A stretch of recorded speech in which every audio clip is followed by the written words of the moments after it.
Welcome one and all to another amazing night here in Tranquility. We absolutely are in for a treat of a match here tonight, no question about it.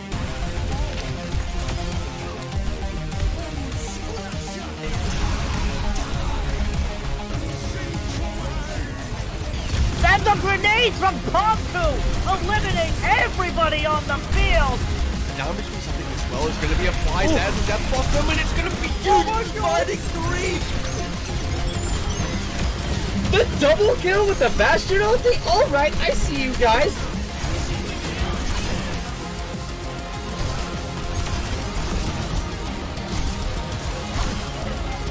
For B-Well, look to find a stick there, finds the stick, they find two with it! Those who find the picks will save the fight, and they don't really need to save what they've already won. And Cam with the 4-man punch off the map!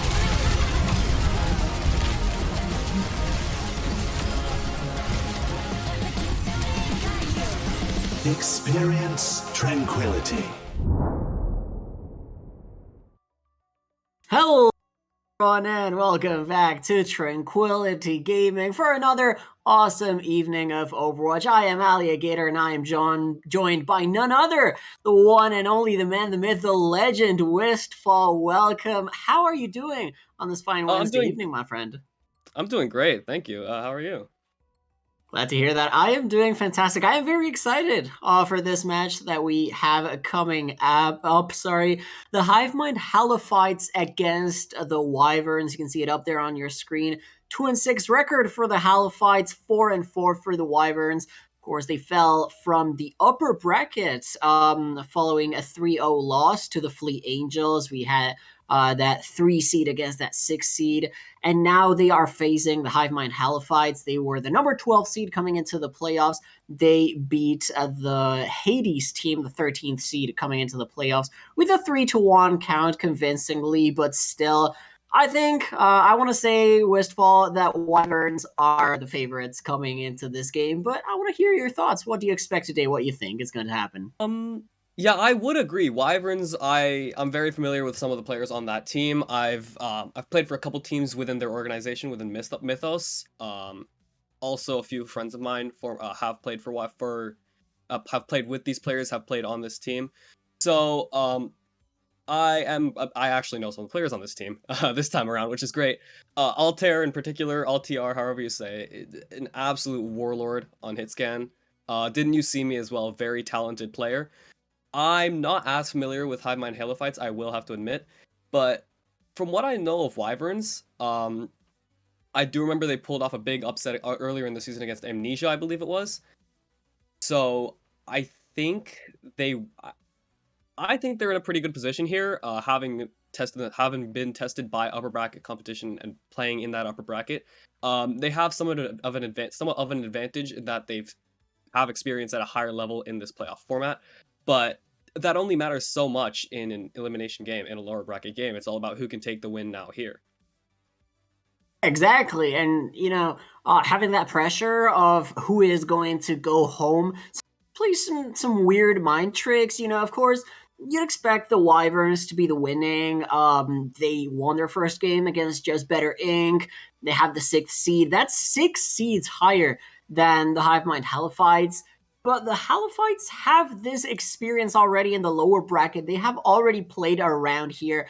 And maybe they know what the pressure feels like. Maybe they know what it is to have that pressure on you, to have to come up big and not go home. So we'll see who comes out with the advantage. For the moment, we are going to be heading to Antarctic Peninsula for our first map, and it's very interesting to see the difference between all 3 points. Generally, you have in that ship point a lot of yellow and usually a lot of close quarters. Wouldn't be surprised to see the Reinhardt Brawl or the Ramatra Brawl. That has been a very good alternative. And then you have this Labs point that we're seeing right now, or maybe you want to go for the Sigma poke, maybe a little bit more distance. This last points that I always forget the name about. You can go for a middle of an intermediate composition. But Wistfall, I want to ask you, do you think we're going to see anything in particular, any deviation from the original, anything that we should be looking for? So the last time I casted this map, was a Discord tier match. It was Royal Throne versus Adrenaline, I think it was. Adrenaline, yeah. Royal Throne pulled out everything. We saw Ramatra, we saw Ryan, we saw Doomfist even, which proved to be a bit of a wild card, but a very effective one. So I mean, in my own experience, it does tend to favor the brawl compositions, like you mentioned, the Ramatra, the Junker Queen, the Ryan, even the Winston. Although with the current state of the meta, I would argue the Winston is kind of just useless, as the other team swaps Junker Queen. You die, you go back to spawn, you sit in spawn for a bit longer. But it's really, I think, with the caliber of players on both of these teams, I think it's very possible that we see teams lean into those crazy comfort picks like the Doom. But at the same time, the prevalence of Junker Queen in the meta does lead me to think that we are going to see a lot of Junker Queen, especially with the coordination that you will see from teams at this level, where it's not just enough to have individual skill, because everyone has an individual skill. Everyone's got a pop-off player, an insanely clutch flex support, for example, a tank that can just dominate at any given moment. So it becomes more of a game of tapping into the strengths of your players, of your team, finding composition that suits them best, and tailoring it as necessary to suit the team's needs. So I think at Target Peninsula, this map is going to be is going to be hugely dependent on which team can find the composition that works for them in this specific scenario. Going to be interesting to see how it works out with that Junker Queen pick that you mentioned, because I remember last week I casted another game here in the lower bracket. It was the first day after this new patch came through, and we were already starting to see how strong Junker Queen was from streamers, from pros, etc., etc. We also had Sigma disabled because of that gravitic flux bug, but that has been fixed since then. And so we saw kind of a bit more standard compositions, the Rhine, the Ramatra that we were talking about. We saw some Wrecking Ball, which was a bit interesting, but, it was still almost able to work. But now I feel like patch has been out for over a week. I feel like the teams might have had the time to figure out these compositions. They know usually Antarctic Peninsula is the first map. They might have scrimmed here a little bit. They might have been able to test some funky stuff that they want to run. And so I think they're going to be much more prepared. Like you mentioned, that Junker Queen might be way more prevalent. Of course, we know alongside Junker Queen, we often see a Kiriko. So important to save that cleanse for when the Rampage comes through. But it's also very important to have another big support alongside that Kiriko. We've seen sometimes Ana, we've seen sometimes Lucio, because a lot of the Junker Queen buffs have to do with her damage. I believe Rampage now does more damage on impact, which can be dreadful if your team is already low. You need to have that sustain, maybe an anti at the same time as the cleanse, the Suzu, or we'll see exactly what these kind of compositions end up being. I'm sure it's going to be very, very interesting. It also depends on what kind of map we go to. Sometimes we know some maps are just composition locked, if you will. We know our favorite map, Scrims Row, has been a brawl locked map pretty much forever, and even the strongest metas, I think, wouldn't shake that super hard Reinhardt brawl. Now, of course, we know turned Ramatra maybe a little bit, depends on who you're more comfortable playing. So if we end up going to some of those harder meta maps, we might see different things. If I'm not mistaken, we are sometimes, somewhat close to starting our game. Just having a little trouble getting our players here. I think Halophytes had a player in comp. Just running it down. Oh, Wyverns had. Of course they did. Of course it was Wyverns. I know some of those guys. They cook a bit too hard sometimes. But looking at the Hivemind Halophytes roster sheet, I actually do recognize a few of these names. Capital, I believe I've played against. Amur as well, I've heard very good things about. Capital, of course, plays Flex DPS and Flex support, both very good on both roles. Amur, as I mentioned, I have heard very, very good things about. Syme, I think I've played against at some point in the past, and I recognize them as a pretty solid DPS player. So this is I do believe this is going to be a pretty entertaining matchup. We're in. Going into Antarctic Peninsula, onto sub-level, our first map. Altair go. didn't use See Me DPS line for Wyverns, so not opting to have their second hit scan player Turget in. Sime and Capital on Flex DPS. Interesting move from them. I don't really know how... I'm not particularly familiar with Stiko, Matt, or Clem. So, both teams out on this Junker Queen.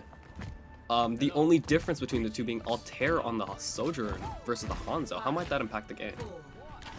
I mean, there's gonna be the long sidelines, of course. You're gonna want that sniper-ish character. The Hanzo, I feel like, has better one-shot potential. You know, you can find those random arrows. Sojourn, you need a bit more positioning, but you've got a lot of zoning with this, exactly, this, I forgot what it's called, that shot. You can block this high ground access, that's gonna be so crucial. Yeah, in this composition, you're really playing for these Maywalls to isolate targets, and we're seeing that come to light already as Sime, as Soul or Capital with the Maywall able to isolate a lot of the players, and Sime able to get an early pick on Function with that one-shot potential that you brought up. But Hivemind Halophytes not really able to move on to the point, as even though Wyverns lose their Lucio, they still have their DPS, they still have that poke potential, though they are opting to kind of just sit and wait for their Lucio to get back, as Halophytes are able to cap this point. That being said, Wyverns now moving on to the point. The high ground wall comes out from Didn't You See Me. Gurgler looking for a knife to get a target to engage on. The Suzu comes out from Trisky, and Trisky falls early. Kiriko gap on the field right here as Mad takes him out with a nice knife to the head. Not particularly nice for Trisky, but it won't matter much for Hivemind Halophytes as they are now surging onto this point. Sime getting a second pick in this fight onto Fungin. Sime getting 3. Well, this guy's crazy. And Halophytes throughout that fight retain control of the point, so now they're getting to 30% already.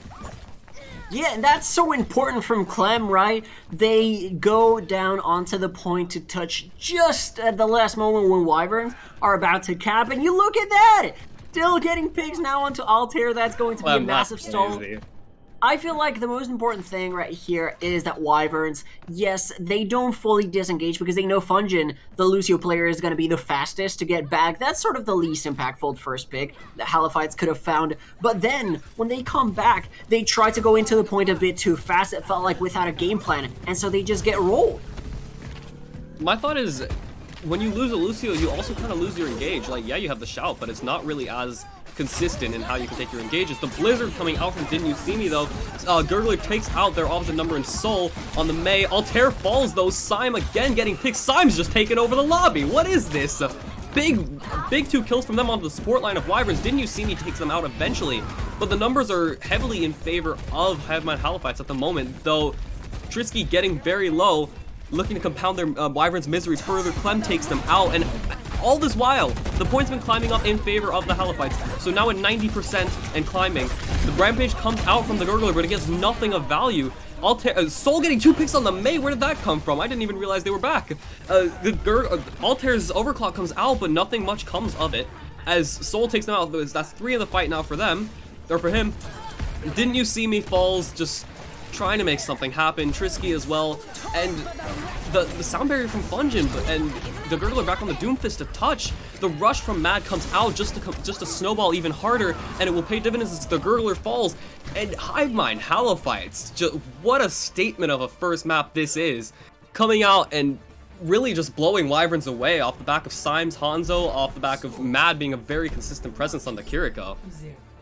That is the exact word that I was going to use to describe this first round. Statement that was completely lights out from Halophytes. I didn't have time to mention it in that break between the first fight and the second because the Wyverns came back so fast. But Sime, time and time again, getting those picks onto the Hanzo. We can see why that was the choice. You know, you have that Sojourn, but you have to charge that Railgun to get the one-shot potential on the Hanzo. You just let it rip. You just do your thing. You just click heads. Easy peasy lemon squeezy, if you will. Same compositions right here, but I have to say, Halophytes look so much stronger. Mad great Suzu's pun very much intended. But look at that Soul! Almost chunked down by an arrow from Altair. That's the Hanzo potential, and now we're gonna see the full mirror.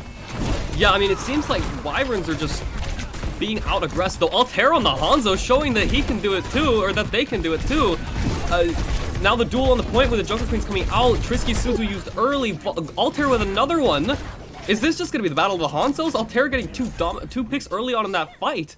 And Wyverns seem like the ones who are just running over the other team now.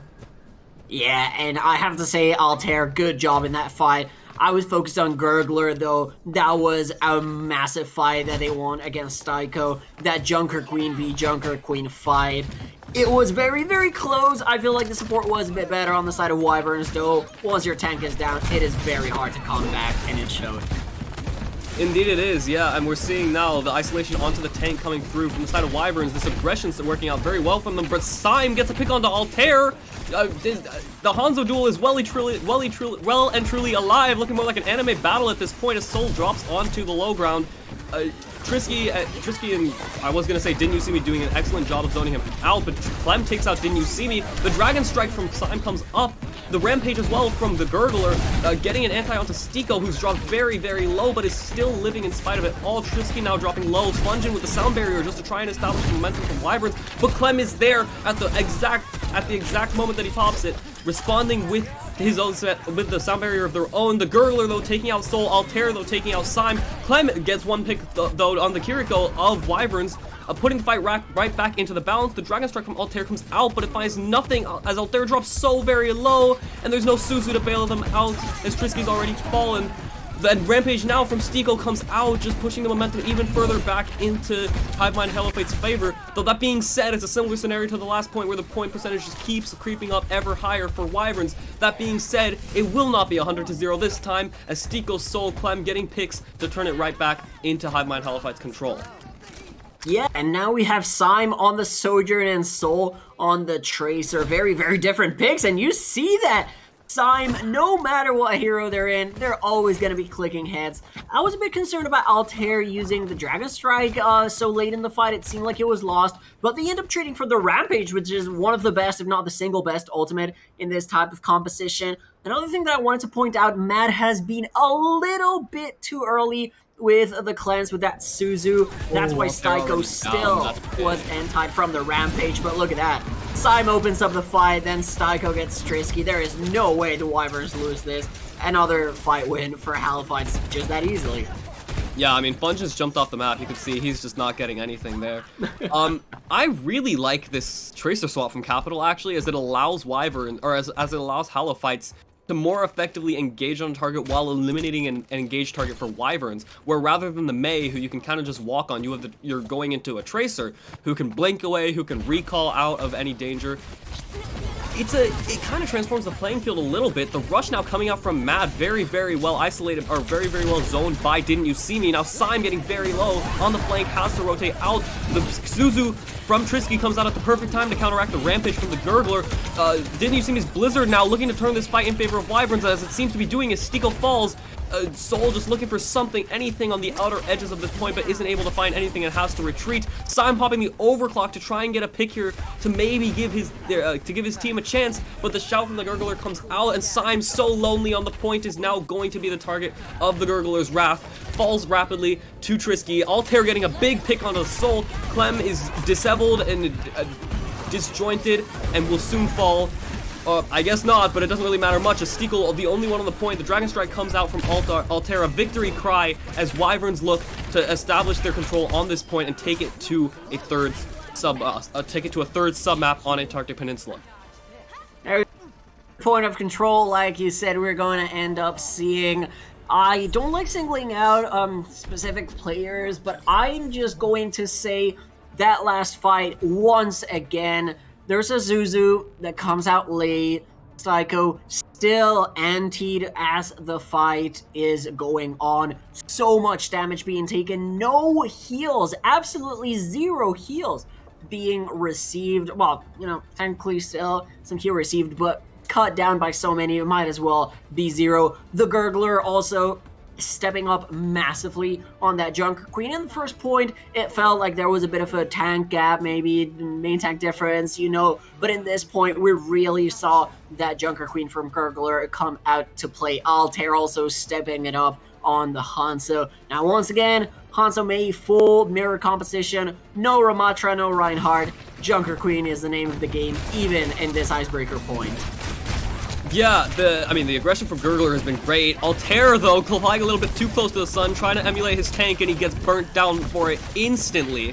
Didn't You See Me in a very bad position, forced to use this eye block just to have a hope of escape, but okay, well, I was gonna say no hope is forthcoming, but it seems like they will be able to get out, even though the rest of Wyverns has rotated onto the point. The Gurgler and Fungin very split from the rest of the team, and they will fall accordingly. Didn't You See Me the first to go, then Fungin, then the Gurgler, Mad popping up with a pick, and Hivemind Halophytes rallying right back. It just seems like whichever team is taking the aggression first in these fights is able to get these advantages and able to win them out, which is kind of how this Jungle Queen comp functions, really.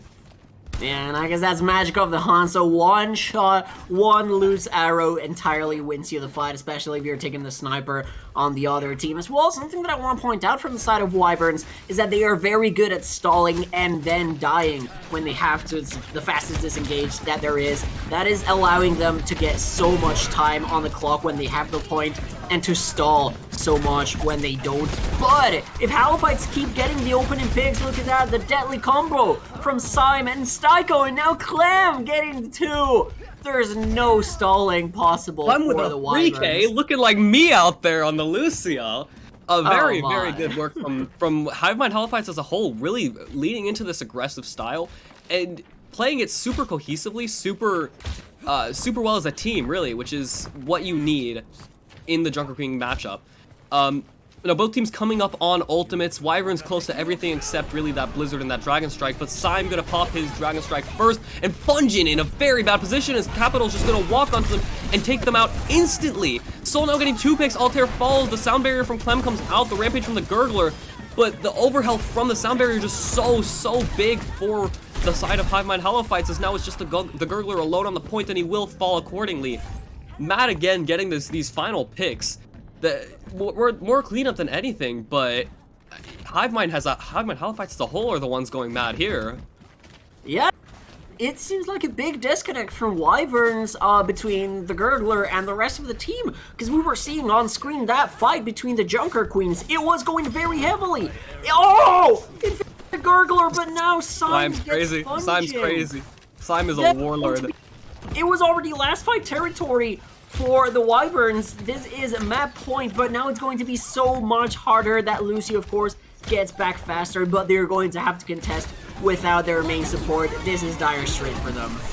I mean, the free angles that Syme is getting early on in these fights is so big, but Altair popping off on this. Hanzo gets 2 critical picks. At this point in the fight, gets 3 critical picks. Altair has taken the life of Wyverns into their own hands and said that the old gods will not fall so easily, as Wyverns at the final hour will retake this point.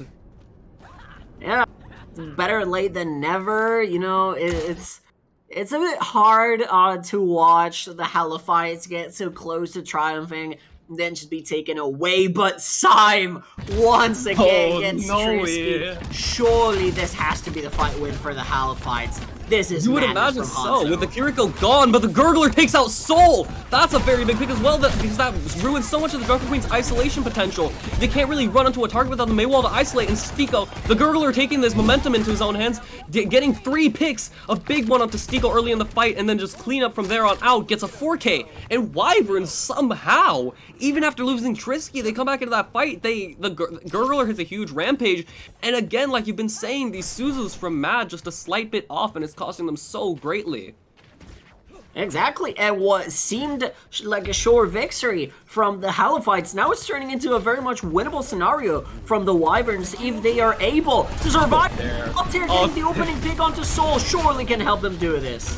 This is why I was gassing Altair. This guy gets picks. There he is again. Syme's gone. The Gurgler, Stiko so split, Clem so split. It just seems like Halophytes look so disjointed.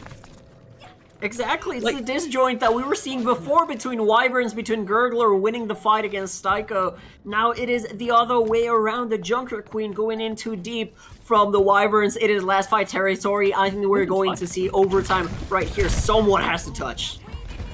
Soul is able to get this touch at the last second. Will another one be able to? Okay, well, Soul gets on again. The beat from Clem comes out, offering his team a window of opportunity. But the sound barrier from Fungin offers Wyverns the same, and the Blizzard from Didn't You See Me takes Stigo out of his rampage animation early. Bungeon and Altair getting picks now, and it's just all red in the kill feed. It's all red in the kill feed, and Wyverns somehow come back from 99 to 0. Altair and the Gurgler just took fate into their own hands, and Wyverns in coming down from 99 to 0 in two scenarios. That is heartbreaking for Halophytes. I mean, surely they were going to win that fight, and then complete disaster. I don't even know what happened there. The composure from Wyverns, they're showing why they are the higher seeded team, why they came from that upper bracket. Yes, they did lose, but they lost to the number 3 seed overall. They're not letting that affect their mental. They are back and ready to punch. They didn't only make that comeback in that last point, but they also came back after losing the first round in this 3-round game mode that is Control. So, massive composure, I think that's the main point between the Wyverns. Also very, very intelligently able to identify their mistakes, able to see, okay, there's a big disconnect between the tank, between the backline. Let's see what we're doing wrong. Let's correct it. As well as some MVP caliber performances from Altair. You know, Syme really, really trying on that Hanzo. But when you're getting the opening pick, it is so much harder. And for some reason, Syme was getting the opening pick right up until the halfway point, if you will, of that last round, at which point it seemed like it was the turn for Altair to have fun. You know, it's like, oh, mom said it's my time to have fun. And then suddenly Wyverns are the ones in the lead. They take Antarctic Peninsula. Very convincing performance, though, from the Halophytes. They're going to have their map pick. And I want to ask you, Wistfall, where do you think we're going? We have the answer. I was going to say King's Row, actually. King's Row. I was going to say King's Row, because on King's Row, you can really lean into that synergy, which does seem to be an advantage for Hivemind Halophytes over Wyverns. I think Halophytes lost that map mainly because they were getting these early picks, and then they just kind of saw red and went in like a bull seeing a matador just charging in. They got a bit too over aggressive, and that gave Altair the space he needed to hit his shots. That gave Gurgler the opportunities to initiate with that shout, with the carnage, and in King's Row, where the spaces are a lot tighter, where there's much less room for. It's much easier to run on those isolated targets because the wall kind of blocks the entirety of the path. I think we could see Hivemind Halophytes come out and really dominate here. Of course, that depends on what Wyverns do, because Wyverns they've got a few really, really good players. The Gurgler, a bit of a dominant presence on this tank when he's been able to make use of the opportunities that Halophytes are presenting him. We will see if those opportunities continue to be presented, and if the Gurgler is getting the space, getting the resources he needs to make use of them. I'm actually quite interested to see if these teams continue to run the Junker Queen, or if they opt into a Rhine matchup, perhaps even a Ramatra. I've even seen Winston Diva. I've seen Diva Pharah comps run here. Not very often, but there is potential for that matchup, and I feel like it could be very interesting to see how this map develops in particular. Okay, Ryan comp from Wyverns. Let's leave it at we've seen some funky things. Very interesting to see Stigo coming out on the Junker Queen. You know, that defensive team is the one that cannot swap. So they are going to run with this, I get tried and tested composition that is working for them. Syme on a different type of sniper. Now we see also a swap on the DPS role. Bubbly is coming in to play the Genji on the other side. All the roles stay the same. Trisky now running a different type of flex support on the Baptiste. You know, you're going to want the Immortality field. Interesting to see. Maybe we'll see a Kiriko swap when they realize the Junker Queen is out. Altair, very interesting to see. Maybe they will just TP on the high ground. There it is. Yeah. The change coming through immediately. Yeah, okay. as much as I am a believer in the Joker Queen, I don't like this compositional matchup for Hivemind Halophytes because that Ashe is such an easy engage target for the Rhine comp, especially when they take a rotation like this, getting onto the high ground, effectively flipping the map, forcing Wyverns to rotate away from the point, or forcing Halophytes to rotate away from the point, but Altair does not follow the rest of his team and gets burnt down for it. The Gurgler and Didn't You See Me showcasing some of that dreaded anti-synergy as the wall blocks the Fire Strike, but Didn't You See Me doesn't need it. Didn't You See Me doesn't need his Rhine. He'll get a pick of his own onto Mad, taking out a lot of the healing for the Joker Queen comp early on, and now look at the position Sticko's in. They're so easy to run onto. The wall from Didn't You See Me, they're going huge in this fight, enabling their main tank to take out the Joker Queen of the other team, but Sim getting a big pick out of Trisky, but it doesn't really matter, as the DPS of Wyverns, really dominant plays from them, just clutching out a situation where their Hanzo dies first. Yeah, like you said, not exactly the best look. They're gonna get a close spawn, seeing as how they all died so early. I believe Clem and Bubbly are gonna be the ones that don't. Oh no, Clem is actually here, and now Sticko is stuck between a rock and a hard place. No, oh, you hate to see that, but he gets fortunately, out. they're able to live. That's a really early lamp. That's a really early lamp from Wyverns, and you cannot afford to lose that your life that early. Sim just gets unlucky, really there, but that's a fatal blow to the hopes of Hivemind Halophytes in this fight, as now Wyverns, they've got almost every ultimate online, or close enough to being online that they may as well have it, and Altair just adding insult to injury, taking out Mad late in that fight. A fatal misplay from them, in my opinion, but now it's all Wyverns. The only ultimate that Halophytes are close to is this Annihilation from Sticko.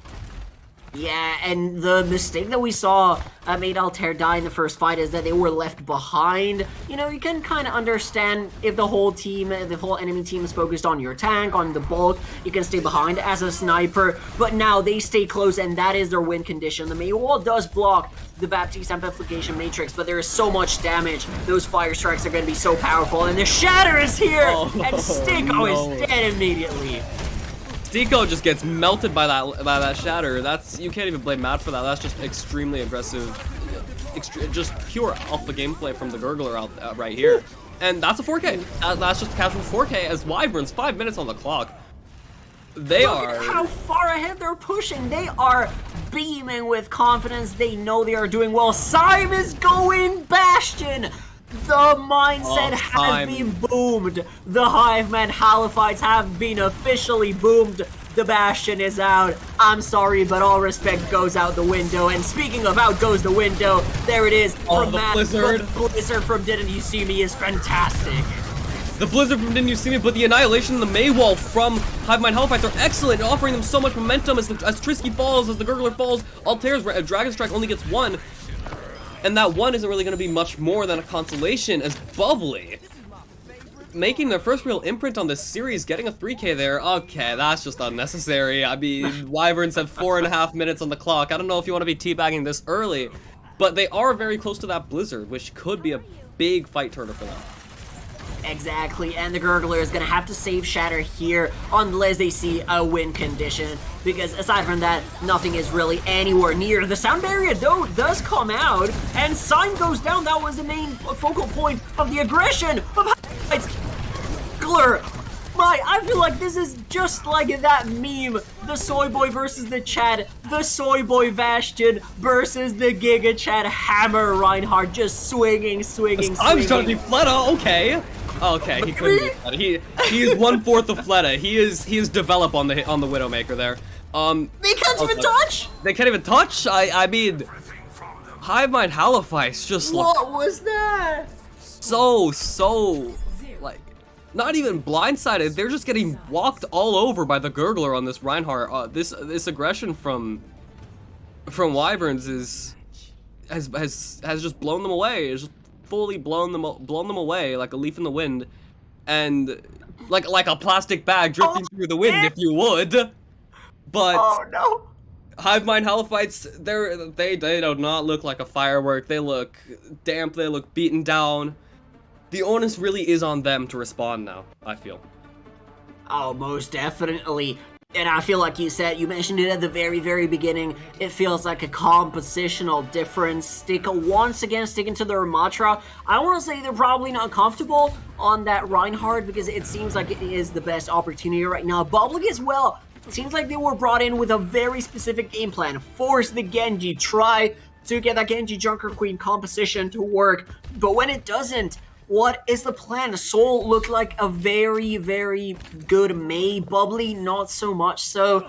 Dime, we know that sniper potential is there.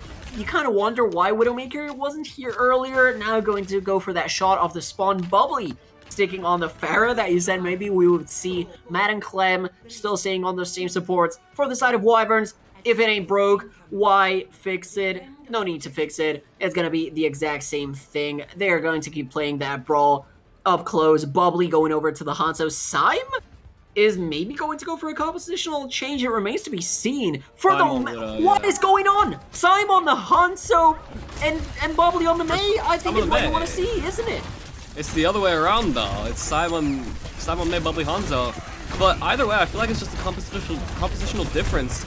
As well, okay, maybe not a compositional difference, but a playstyle difference. As like you see the Gurgler taking this tempo so much faster, pushing so much faster, forcing Stiko's Nemesis form out just to survive, just to not get completely run over. Fungin Drill drops very low. Stiko though so split.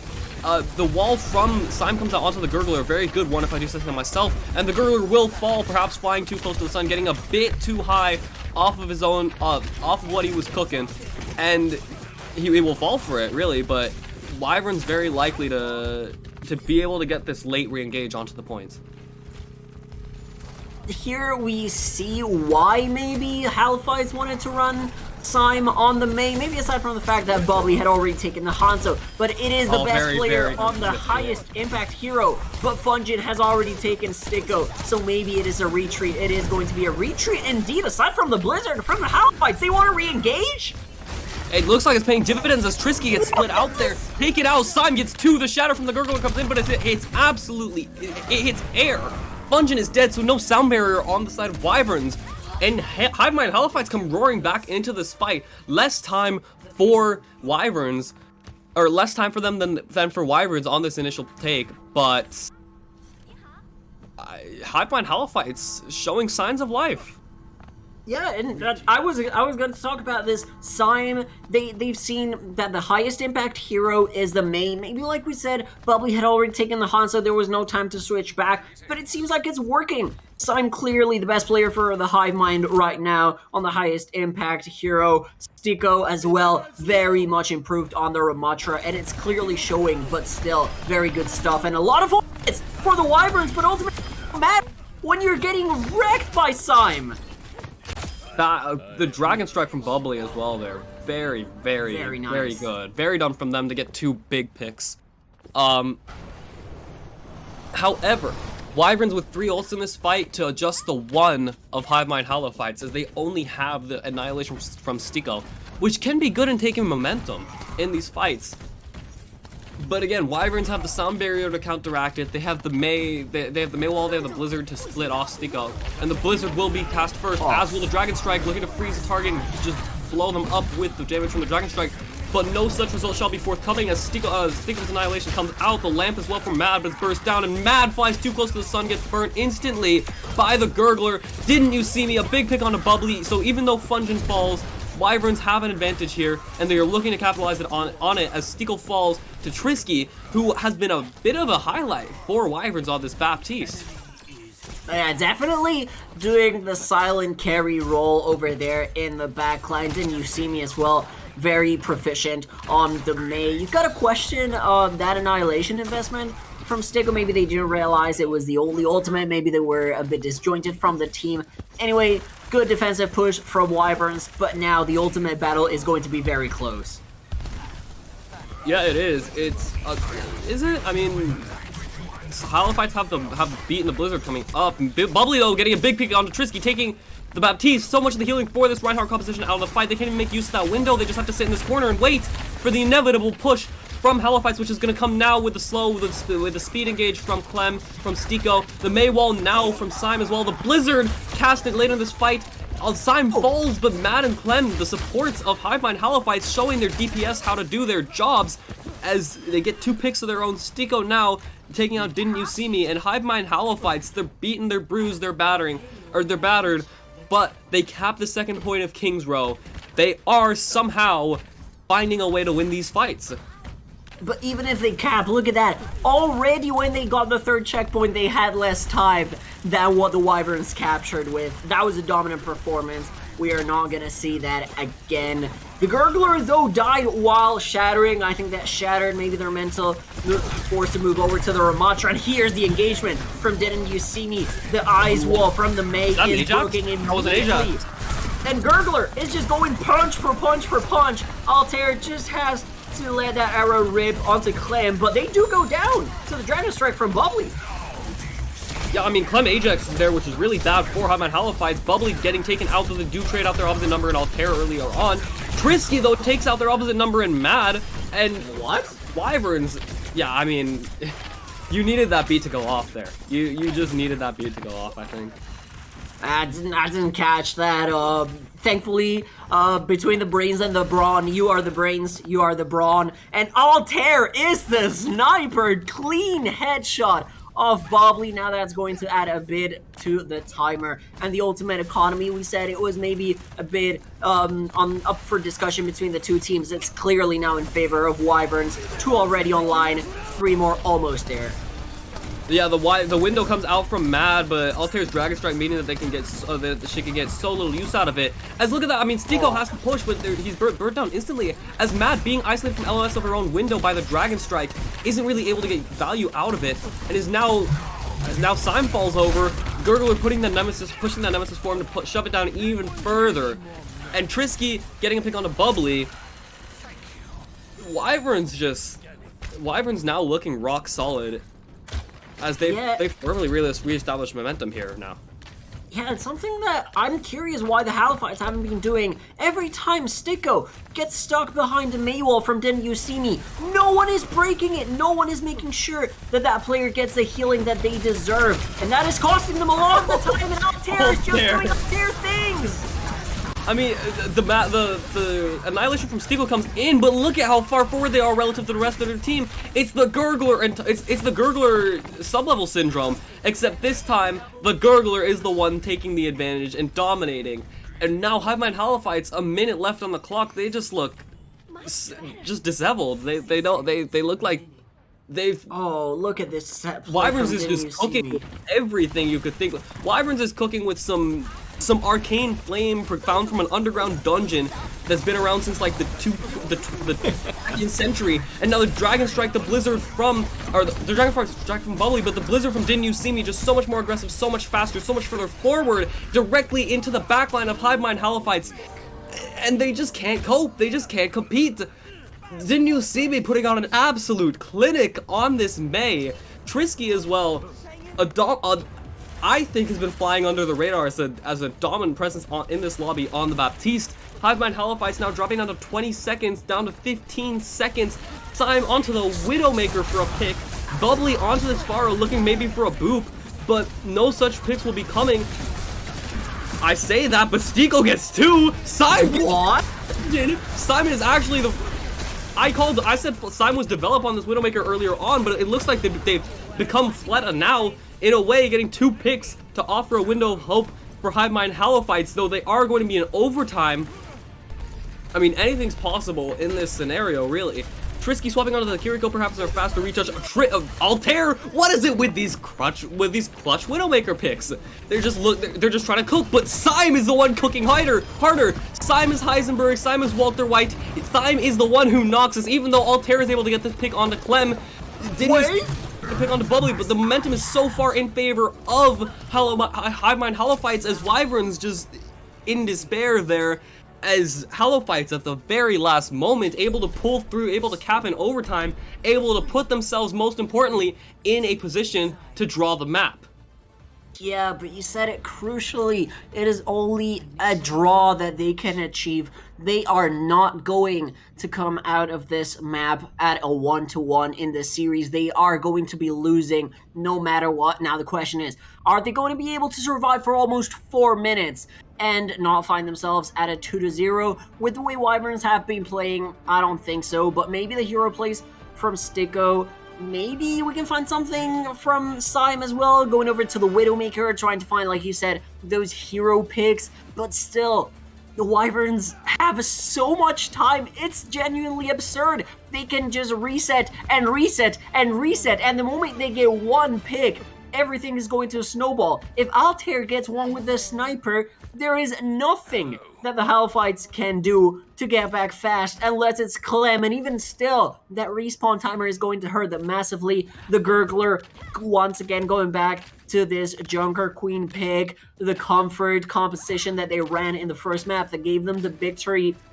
Sticko still on that Ramatra, it worked for them. I guess it's the best look that we've seen from them in this map, but still very, very hard. Altair does opt not to go for the Widowmaker shot though. I have received, I have been told Bubbly is actually a more, however you say it, on this Hanzo. I believe in him and Simon to cook on these snipers to get these big picks that his team needs to get. But the Gurgler on the Junker Queen walking so fast, so hard. But Bubbly on that uncontestable high ground for this Junker Queen comp, you just that's one of the things that it struggles with really. Unless your Hanzo is able to contest, unless your Kiriko is able to get on the high ground, able to hit their shots, you can't really do anything about this high ground. And Bubbly is showing that high ground is what's gonna be the deliverance for his team. Getting 2 picks to send Wyverns packing, send Wyverns back to the spawn room. Hivemind Halophytes, they're holding strong for now, even in the space of a very, very nice rotation from, or even in the face of a very nice rotation from Wyverns. Trisky falling earlier, more time burned off the clock. This is about as good as it gets for Hivemind Halophytes. You said it, about as good as it gets. It's not really a situation that you want to find yourself in, but Bubbly, you said it, maybe a little bit of a Hanzo specialist. Sim as well, very proficient with the sniper, this double sniper duo. Oh, there it is! There it is! I The said head what comes I've clean been off saying. Altair. Sim kind of cooks on this Widowmaker. I think it needs to be said. The ultimate's now coming out from Hivemind Halophytes as Bubbly's Amur's Dragon Strike, sorry, comes out, gets 2 Fungin, trying to escape, runs right into the jaws of the dragon, and its hunger shall be sated as Amur getting 2 picks with a Dragon Strike. Now Wyverns, their clock is dropping below 2 minutes. Yeah, I mean, it is still plenty of time, but much more doable, much more feasible here. Ultimates are going to be coming up though. Altair, Dragon Strike, didn't you see me? Almost there to the Blizzard. Gurgler already with the Rampage and no Cleanse on the other side. Trisky and Fungin almost there. It is almost 5 for 5. It is going to have to be a miracle for the Halophytes to not lose here. The window, the information comes out from Mad, Bubbly, or the Gurgler's Rampage comes out. Both support ults from Halophytes used, but Sim is the first to fall. Didn't you see me? A big pick from Bubbly though, offering a window of hope for their team. The implication, or the Rampage from Sticko, the Annihilation rather, is so big. That's every ult gone for Hivemind Halophytes, but they hold strong. Didn't you see me and Trisky with their ultimates now? But again, Hivemind Halophytes looking like 2022 Real Madrid. They do not lose. They somehow they find these crazy. They find these crazy plays to pull out the fight wins, and I mean it's all on them now really to continue the momentum. There it is, Bubbly again going huge, taking out. Didn't you see me? That's the Blizzard off the field for the Halophytes. Trisky trying to take out this window, doing anything in her power, but none shall be forthcoming. No picks shall be coming. No help for the side of Wyverns. The Dragon Strike from Bubbly, perhaps a bit unnecessary, but it buys Wyverns so much space. Look at where Fungin is now relative to the rest of their team. The Gurgler swapping over to the Ramatra, so close to the to the Annihilation, but they're not even going to be able to get anything. Didn't you see me? Gets the pick onto Bubbly, but Trisky so split, Trisky so low, is barely, I was going to say barely able to get out with her life, but Wyverns now the clock dropping to 30 seconds. Altair is swapping onto the Widow. Perhaps one last bit of gas in the tank, one last bit of fire on the grill for Wyverns, but you only have the Blizzard and the Annihilation. Oh no, that's a big fuck miss. There it is! Probably falls.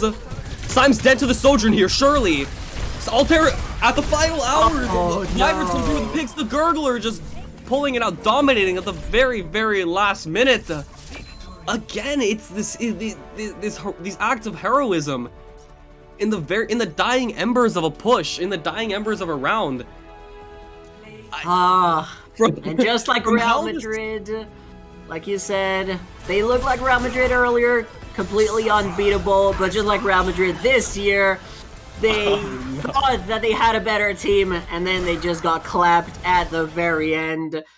Unfortunate, but you know, it happens. There's some kind of magic that activates when teams hear that overtime wick ticking down. They had that massive annihilation from the Gurgler, and I was thinking when they swapped over to Ramattra, why not go Ryan? You can build one, you can even build two Shatters. And then when they lost the fight, I saw them going into last fight territory with about 15 seconds to go. Gurgler about 20% or 12%, I guess, to the annihilation. I was like, now it is too late to swap. You've got to try to get this Ramattra ultimate. But then they are able to get it. Then they find the magic. They get all the picks. They are able to go up 2-0. And really, at the end of the day, doesn't matter how you get it done as long as you get the job done. They're able to come through. They are able to take the victory 4-3, puts them up 2-0 in the series count. Good performances from everyone, but I say the biggest step up has definitely been from the Gurgler. And shout out, like you always say, to Trixie, the silent carry in the backline, Baptiste for MVP. Yeah, I really think what happened with Wyverns there is they just seem so hesitant. The Widow and the Hanzo perhaps threw them off base a little bit. They didn't really know who they wanted to push on. They weren't really able to get that fast engage, that coherent engage.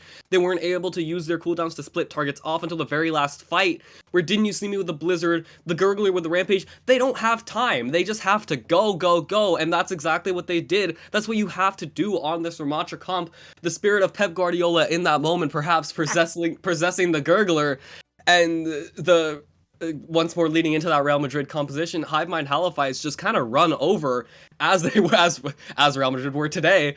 But tragic. Really, yeah, Wyverns, this aggression has become their MO in this series. It seems as though when Halophytes are able to take momentum, when they're able to play more aggressively with the ultimates, with the cooldowns that we've been seeing them use, they do kind of just take over the fights.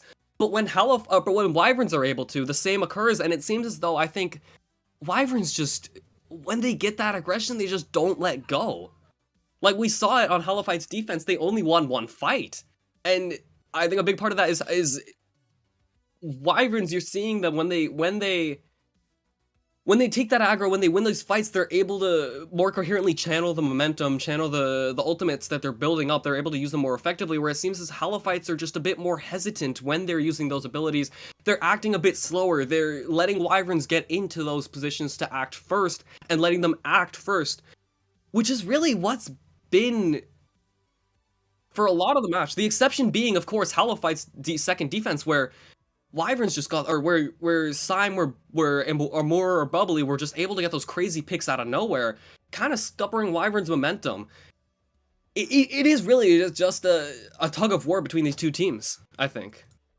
Most definitely is very close. I'll bring up the Real Madrid analogy just one last time, just like we saw in the game today, and if you didn't see it, you didn't miss really much. It was the first half that killed them. They were completely gone in the first half. Then in the second half of the game, it was a bit too far gone. We saw exactly the same. The Halophytes, as soon as they found their groove with the Ramattra composition, with Sticko on the Ramattra, with Bubbly Amor on that Hanzo, with Psych kind of doing whatever they wanted, or whatever sniper they had, they didn't look bad at all. But Wyverns had such a dominant offense that they just ran them over, and they had so much time going into that last point where they could have gotten a draw. But no, they had the full 4 minutes. They ended up going to the overtime wick ticking, and that is what caused the Halophytes. I don't know if it would have happened for sure if the Halophytes had gotten a better defense. Then maybe Wyverns would have had less time to attack. Maybe they wouldn't have won. Maybe it would have been a draw. Who knows what could have happened? But in the end, it is Wyverns up 2-0 going into halftime. Indeed it is.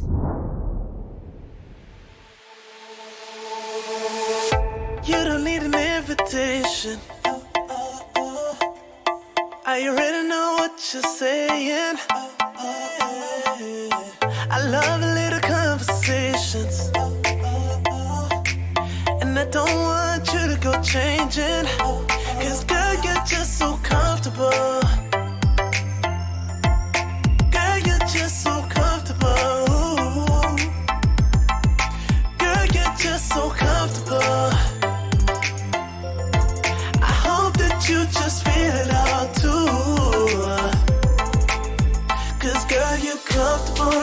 go. Feels so good just when I roll through. And I just think it's so crazy what you do to me. Girl, you the baddest thing, you know that. And I really need you to show it. So turn around, let me get you on the corner.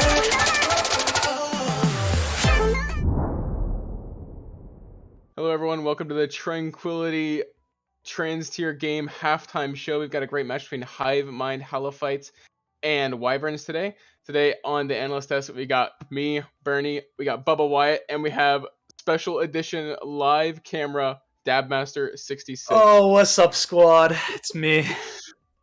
Dabmaster is so here. It's today. It's so people real. have waited many years for this day, but Dabmaster has officially gotten the camera. The face So reveal now has happened. is The face so reveal time. definitely did not happen on Thoramaya's Twitter like 2 days ago. We don't talk about that. It's okay. It's okay. Don't think about that.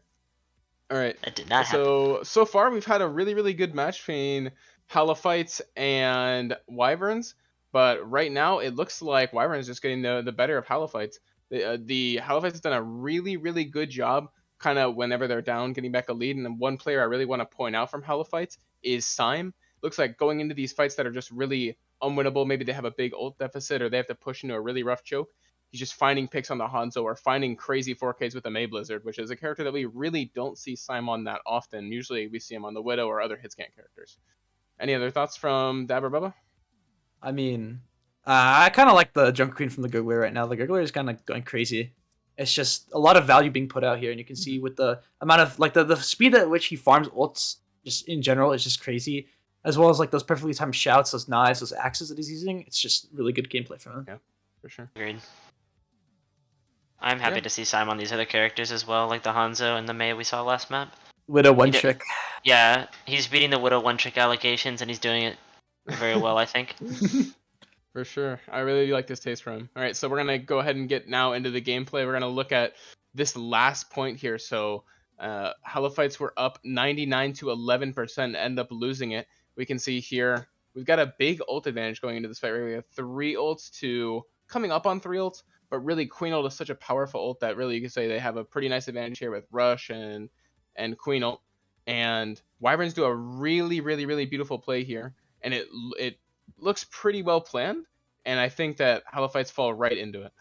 So what we'll see here initially is the Queen is going to go on this far side and just walk, just threatening to, walk in as Queen, shout, hit a knife or whatever. And the rest of the team is going to look main.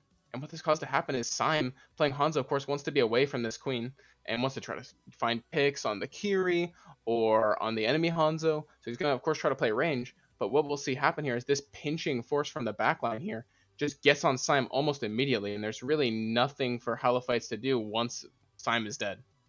Yeah, Syme's just going to fall over. And because they really felt like they had an ult advantage, they really felt like they were going to win, and they weren't ready for that flank, both DPS are dead, and we'll see all three ults are invested into a lost fight from Halophytes. And we see there's also all of the ults invested here from Wyverns, but now they have the point. It's really good, because now that Wyverns have the point, look, Halophytes have to push all the way through here, and all the way through this choke, having to push through these chokes with the beautiful carnages from the Gurgler. Of course, that cooldown reset is just being so massive with those recent Junker Queen changes. Yeah, and I think I would like Hivemind to just farm 5 ults here and try and go in with a huge ult push. Just try and get those 5 ults out at once and try and win that fight. You can see Syme already getting a pick. Yeah, or you could just be Syme. You could just headshot a Kryy somehow with no setup. The allegations are not true. But what we'll see here is Fungin makes a massive play, calling for his whole team to go forward. Just this speed boost, they're just not ready for it. And what we'll see here is Soul just gets immediately cut down by this Carnage, doesn't even have a chance to use Ice Block. And now, of course, that's going to equalize the fight. And over time, we're just going to see that the defensive position from this enemy Hanzo and the fact that they have a Mei up in this close-range brawl fight is really going to limit Sticko's power versus the Gurgler. And here I want to highlight one of the most unfortunate things here, which is Clem will boop back this Queen who was Suzu'd and cancels the Suzu out, and so Sticko will get antied anyways, and they lose the fight after that. So sad. It's actually so depressing. Yeah, well, again, that's just some of the great stuff that we've seen from Wyverns going into the second half, I really want to see Hivemind be more consistent with how they manage their ults and how they're scouting the enemy team. Any other thoughts before we wrap up here, guys? I mean, not really. I think that, you know, Wyverns have done a really good job trying to counteract the play of the Halophytes, and honestly, I want to see how this continues into the third map here, and I want to see if Hivemind can get their footing and try and reverse sweep this, possibly. They've shown the potential, so I'm actually kind of excited to see how this game will end. For sure. Yes, Simon's been getting a lot of opening picks, so I want to see if they can more utilize on those and win more fights with it. Agreed. Yeah. I definitely agree with everything you guys said. Thank you for attending the halftime show, and back to you, casters. Have a great match, everyone.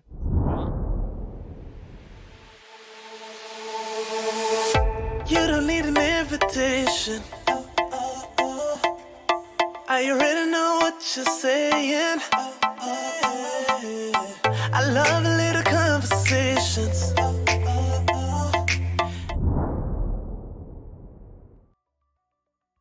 Here we go. Hello, welcome back, everyone. We are done with the halftime show. Oh my goodness, I'm getting stuck on my words. Thank you so much for that wonderful analysis to each and everyone behind the scenes here at Tranquility. Of course, I'm Aliagator. I have the wonderful Wistfall by my side. We're going into map 3 of this elimination series in which Wyverns, the number 6 seed coming into the playoffs, are up 2-0 against the Hivemind Halophytes, the number 12 seed coming into these playoffs. And what is going to be our map number 3 for tonight, Wistfall? Yeah, indeed it is. It's going to be Junkertown. This is an interesting pick. This is a very interesting pick. Obviously, favors the poke comp, favors the sniper duels. I really like it from Hivemind Halophytes. We're gonna see most likely Simon and Moore back in. We are likely gonna see them onto that Hanzo Widow once more. On the side of Wyverns, I expect Turget's gonna come in, more of a hit scan player than Didn't You See Me. So we are... You know, actually, I wouldn't be surprised to see the Gurgler, to see Wyverns opt into that Junker Queen, but who knows? I believe the composition right now is looking a bit different than you mentioned. It is actually going to be, I believe, Target and Didn't You See Me, the two to be playing here in Junkertown. Altair might be the one to sit it out. We'll have confirmation, of course, in just a second. Yep, Altair is the one that is out. But like you said, Junkertown, the pick from the Hivemind Halophytes, they're going to be on the right side, of your screen now. Previously, they were on the left. Don't get confused by that. Probably you one will try our best to keep those names very clear. But, you know, like you said, it's loser pick. Wyverns, they took the second map pick from the Halophytes. Now, onto the third map, again, the pick from the Halophytes. They've had some absolutely crazy plays on the snipers from Sime, from Amor, Bubbly. Actually, they're going to be sitting this one out. It's going to be Soul back in here. Also, I would assume we see the Hanzo for the moment right there. We're seeing in the spawn. And Sigma as well, a hero that is very prevalent in the map. We weren't able to see it last week, of course, because of that bug, but now they are here. Trisky, we'll see that silent carry once again, but this time on the Zenyatta, as Funjin is the one to take on the Baptiste. Complete mirror of both sides. It seems like they talked before the game, you know, this is what we're gonna run. Okay, sure, we'll run the mirror. And no Junker Queen to be seen for the moment. Yeah, I mean, I would much rather see the Sigma. I would much rather see the hard poke comp than the Junker Queen, to be honest. I love Junker Queen. I love playing it. I love watching it. But sometimes you do need a little bit of dishonest Overwatch. You do need a little bit of the Widow gameplay. It cleanses the soul, after all. We're gonna see Soul on this Hanzo over Bubbly or Amor. Bit of an interesting one. I thought Bubbly was doing very, very well for themselves on the Hanzo. Okay. Sime making a statement. Target over Altair, also a very interesting choice from them. The DPS duo of Wyverns just getting gapped is now Hivemind Halophytes getting the license, getting the space to push forward, and really take the fight to the Gurgler, to Funjin on the Baptiste, which I don't believe that he normally plays. More of a main support player, traditionally, but, you know, the lines are getting ever more blurred. Soul, that's a crazy prediction. Soul is this? They have families! Soul just 3 picks in this fight. Sime as well, taking out Turget again. That's what, 2 deaths and 0 damage for both of Wyvern's DPS, just a clinic being put on by Simon Soul, ferrying their team into this first checkpoint. I think you see why Soul is playing. Definitely a good Hanzo player on their own. This is almost a triple sniper composition with the Zenyatta as well. Being their side again, challenging like it's nobody's business. Finally, gonna be taken down by Turget. But that was what, 4 or 5 uncontested sniper kills from the side of the Halophytes. The Wyverns need an answer, and that answer is gonna come in the form of Didn't You See Me in the Tracer. Okay, I really like this pick. Didn't You See Me basically trying to be proper in this lobby.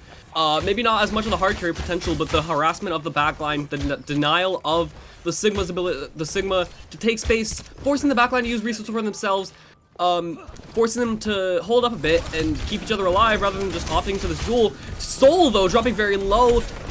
Trisky pulls out the Glock and nearly takes them out, but Turget getting a big pick on a Stico, gonna effectively hamstring Halophyte's ability to take space. Soul very confident in his duel. That's a crazy shot from him. Capital showing that his home is the capital of hitscan gameplay. Simon as well getting a big pick. Simon getting 2 picks. Bungeon and I believe it was Turget taken out of the fight. This gravitic flux from Stico coming, or from the Gurgler coming out rather. Didn't You See Me taking out Soul. That Tracer paying a bit of a dividend. Now both DPS 4 Wyverns, both supports gonna have their ultimates up. The same on the side of Halophytes, and all the while they continue to push this cart. And this composition from the Halophytes, Gurgler? Hello? I don't know what happened there. No, okay. I don't know. I was gonna say, this composition from the Halophytes reminds me of the best gesture from Season 1 of the Overwatch League. Why do you play Sniper? Because I like the ding sound. It is dings all around from Sim, from Soul. But Trisky as well holding their own on the Zenyatta, almost dueled Soul on their own, and now Didn't You See Me is gonna take down Sim to open the fight. Yeah, I mean, the Transcendence forced out from Trisky, but the momentum's already so firmly in Wyvern's favor. The Gurgler swapping onto the Wrecking Ball, again just opting out of this hit scan map, opting out of the comp that aims to more enable the hit scan duel, and just wanting to more harass the backline of Hivemind Halophytes, and it's looking to be working. Soul opting out of the duel as well, swapping onto the Sombra to perhaps counteract the Wrecking Ball of Wyverns. So this fight, this attack for Wyvern, or for Hivemind Halophytes, is devolving from more of a clean Sig matchup into a game of which team can get more value out of their composition. Not gonna. This is this is how Overwatch should be played. Clean off the head of Turget. Not quite a headshot, but I'm still. Overwatch. That's okay. Yeah, Stico very proactive in taking the space. That's nearly just an insane prediction from Sim. Reading Didn't You See Me's mind, peeking into the astral plane. They get it eventually. He gets it eventually, and Hivemind Halophytes able to crack open the second point after a bit of a struggle.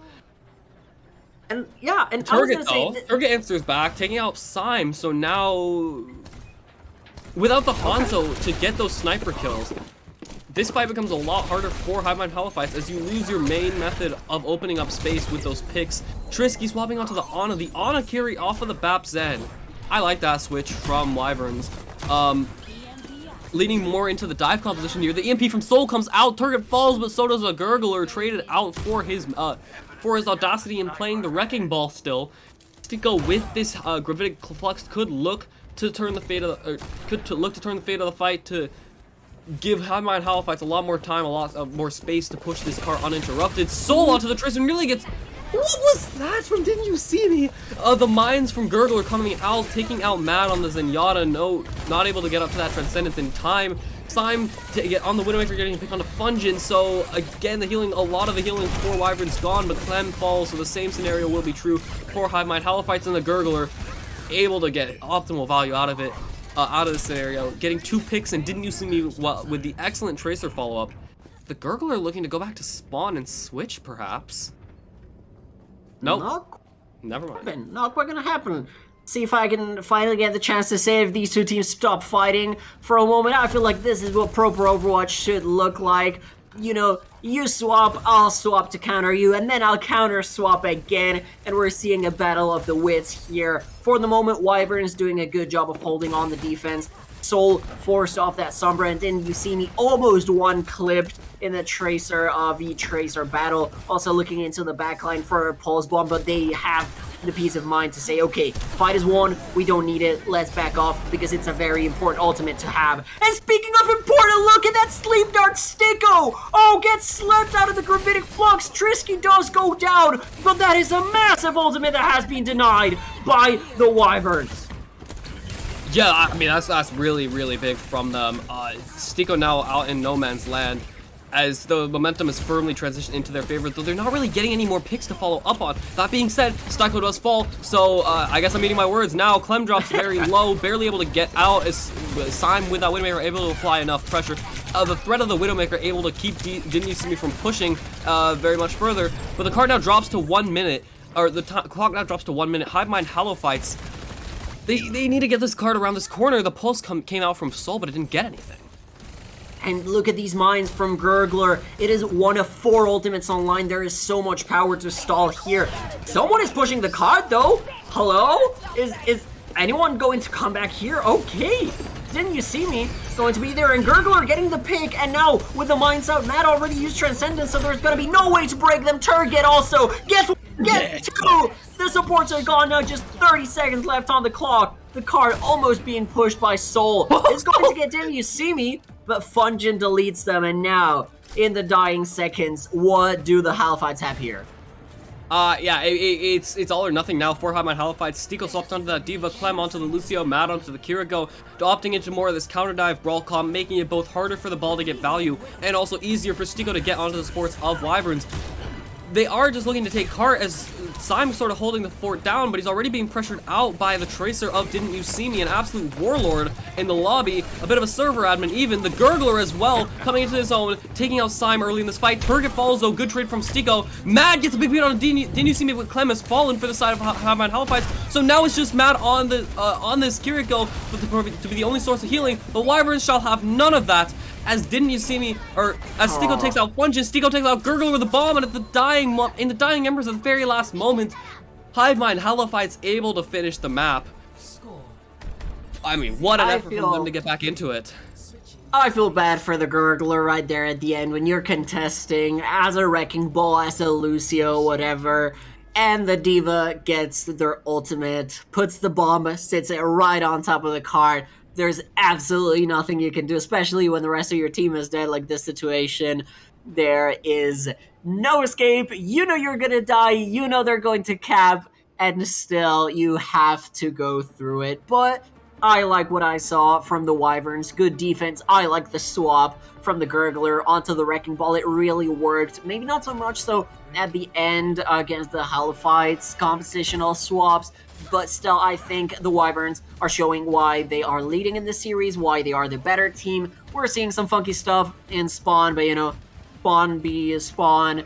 On the other side, Sime still on the Widowmaker, Soul back on the Hanzo, Sticko, Sigma, Mad on the Baptiste, and the only difference is Clem on the Brigitte, so that frees up Mad to go back onto the flex support Baptiste. And we hadn't seen them so much in with that Zenyatta. Well, actually, Zenyatta was being played by Clem, so Clem moves over back to the main support role that I think is preferred. On the other side, we're going to see Turget, the Widowmaker, Didn't You See Me on that comfort pick that it seems to be Tracer on this map. Gurgler on the Wrecking Ball, Trisky back on the Ana, great sleep dart, still remember, onto Sticko. Fungin still on the flex support, double flex support seems to be the name of the game here in this map, but if it works for the Wyverns, they'll run it. Yeah, indeed they shall. You're seeing Wyverns on this ball composition. I really like this. When you don't want to opt into this poke duel, it can work wonders. But the issue here is Sime and Soul. You have to be getting onto them. You have to be denying them that space or just taking them out entirely, as Turget is doing. A big pick onto Soul early on. Big nade from Trisky as well. Now we're seeing Winston, the Gurgler on Winston. Okay. Hivemind Halophytes just being pushed off of this high ground as the pressure from the Winston being able to take space with the help of the Kryy and the Winston and the Ana to enable flanks to open up opportunities. But this is where Stico Sigma is pretty nice at being able to walk up and push the other team out with that amplification, or with the accretion, with the big rock, with the shield. Syme taking out Trisky as well, gonna deny Wyverns a lot of the healing that they so desperately need. The Gurgler in particular in a not a great position. Syme is one. Someone heal your Syme, Hivemind Halophytes, I beg.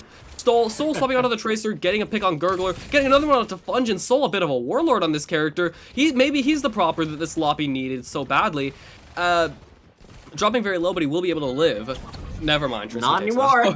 I do like the pick from the Halophytes onto Brigitte. You know, they predict the Wrecking Ball is going to be there, or the dive is going to be there now on the Winston. And that whip shot is going to be able to repel the diving tank. But if Turget is getting that opening headshot onto Syme, Mad does get Gurgler, but Turget gets another one. It looks like it's going to be Wyvern's point to take here. Maybe some heroics from the Halophytes, but Soul used that pulse bomb from Tracer and found nothing. And now the Nano Tracer is here. There is a Nano Tracer losing your backline, and Clem is going to be using the rally to come back from it, but it's all for none as the Wyverns do end up claiming the point here, or they will soon. Yeah, they will soon, right? Copium? No, it's over. It's over. The Gurgler going huge on that Winston. I mean, there it is. The space creating abilities of the Winston, able to get onto that Baptiste, able to get onto that backline to deny the sniper space. It works wonders, really. It works wonders in the hands of a good tank player, which we are kind of seeing. Syme dropping what am I saying? Syme taking out Didn't You See Me there. Clem falls as well. Again, the Winston getting onto the backline. 3 minutes 36 on the clock for Wyverns, a bit of a slower pace than I believe Hivemind Halophytes were setting, but we saw how much that time bank mattered when Wyverns were able to get into positions to just take over the game. Now the question lies, now the onus is on Hivemind Halophytes to do the same. So Gurgler, again, taking momentum, the Kitsune Rush comes out from Fungin, but Stico burns him down with a Flux, takes him out entirely. Trisky now in a very bad position, lonely on this high ground. Turget tries to come to her aid, but no such aid shall be forthcoming. Soul takes out Trisky, Stico takes out Turget, rinse then repeat for Hivemind Halophytes. A good start on this second point defense. Oh, almost getting the 2 picks there. Going to be Soul with the confirmation. Very important. The Pulse Bomb is invested trying to get the Gurgler. Not going to be found. Stico very well predicting with those Sigma Hyperspheres where their enemies were going. Something crucial I want to point out is that Fungin commits their Kitsune Rush when Stico is using the Gravitic Flux. In the end, they get absolutely nothing. They have to reset, and that's a very important ultimate. That's not going to be available for them. They are building up to the Pulse Bomb that can be a game-changing ultimate. But with Gurgler again dead, is there anything that they can do? Wyverns, I was going to say they look like the better team in that first point, but not anymore. Their progress has completely been stalled here, and that time is going to tick down and down and down, and they keep getting staggered, and it's going to be less than 2 minutes now available for them. Yeah, I mean, they just can't get their... Wyverns just can't get into Hivemind's backline constant... or Hivemind Halophytes. Wow, my vocal cords are failing, but Syme's aim is not, as he takes out Fungin early in this fight. Another first pick for him. The Gurgler tries to retreat, but he just can't get out. Soul again.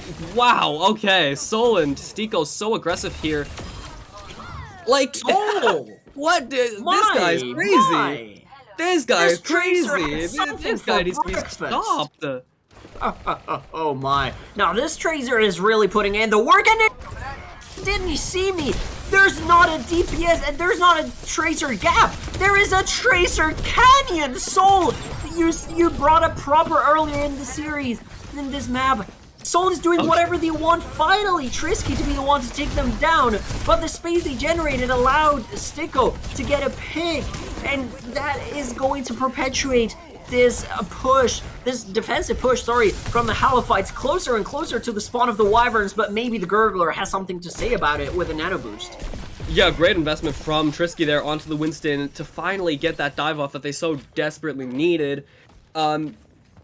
Soul whiffing that pulse might have been a fight turning misplay. You never know though, as Stickle coming out of this door with the primal or with the gravitic flux, gonna hope he doesn't get slept by Trisky. Soul taking out Turget, but Sime falls to the pulse bomb of Didn't You See Me. Both Tracers getting picks, saying that anything you can do, I can do better. And it seems as though Wyverns will be the better, or will get the better of Hivemind Halophytes in this fight, as Soul does fall,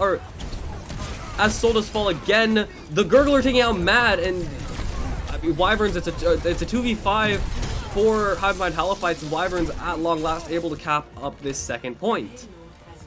Yeah, but just in the nick of time, and something that I want to point out, props, oh my, what a shot from Target onto Sime, clean headshot. I want to point out though, from the Gurgler, they got the nano boost from Trisky, and something that they could have been tempted to do was to use a Primal Rage when they had that much power in their hands. But usually the Nano Boost is used to build Primal, you know, to engage, you get that extra damage, you build more Ultimate. But the Ultimate was already there. The Gurgler could have easily pressed Q, ulted onto the backline, but no. They have the patience to save it because they know there's going to be one more fight, so they're able to use it in the end. But look at this, Sticko once again with a swap onto the D.Va in the last moments of the game here in Junkertown, gets a crucial pick, is going to get the opening, and another whiff pulse bomb from Soul. Will it cost them? I don't think so though, because like this D.Va comp now for coming out from Hivemind, so much more able to get onto Turget, be able to counter dive when you need to, especially into Liston comp. Gurgler swapping over to the D.Va, but Fungin trying to push the cart, goes a bit too far, gets bursted down for it. Sime now in a very bad position, getting pressured out by Didn't You See Me, but Didn't You See Me try opts to back away to rejoin the D.Va in hopes of getting another dive in this fight. But the clock now dropping to 20 seconds. Stigo's so close to this all-important D.Va bomb. The Gurgler as well has one of their own. Trisky whiffing asleep. Could that come back to haunt Wyverns? The Gurgler falls! That actually could, as it forces out the D.Va bomb, forces out the remake. That's one of the most crucial ultimates here in this fight. Target though taking the opposite number and Sime. That could be what wins Wyverns a fight in the dying embers of this map. Didn't You See Me so low, but able to get the recall to get that last bit of health back. Fungin taking out Soul. Neither Tracer really finding that much value, but Didn't You See Me creating all the space in the world that they needed to. And now, Wyverns, they're still going. Oh! Turget gets picked off, and I was gonna say maybe Sticko. That was an important stagger to have from the side of Wyverns, but now Turget is going to be so much more staggered. It is going to be all onto Didn't You See Me, and there is a pulse bomb available for Soul. Now Trisky, we've seen some great sleep dance, but that's gonna be a stick! The Gurgler is going to be absolutely massive, but Mad gets Fungin, so that's going to be the Brigitte gone. No rally, and Trisky as well dead. Surely this is the Halophytes fight to lose, and there it is. There is a D-Mech. Gurgler goes down, and finally the Halophytes are able to get map 3. Their map pick is a win, and 2-1. Still losing, but climbing back.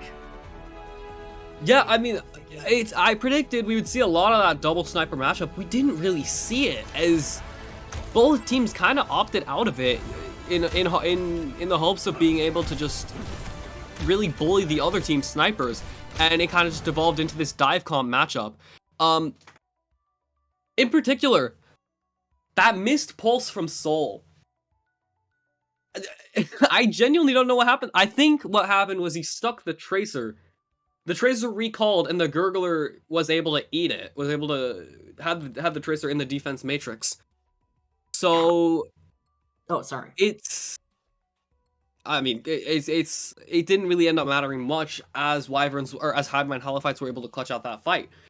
But it's plays like that. It's those weird instances where the inexplicable occurs, where if things happen that you just don't see coming, that have really felt like they've been all the difference. For Hivemind Halophytes this map. I mean, Soul going crazy on this Tracer, Sime getting some crucial picks, but the backline of Hivemind Halophytes really holding the fort down, as was Sticko. Sticko getting so much value out of every single dive proved to be crucial for Hivemind Halophytes.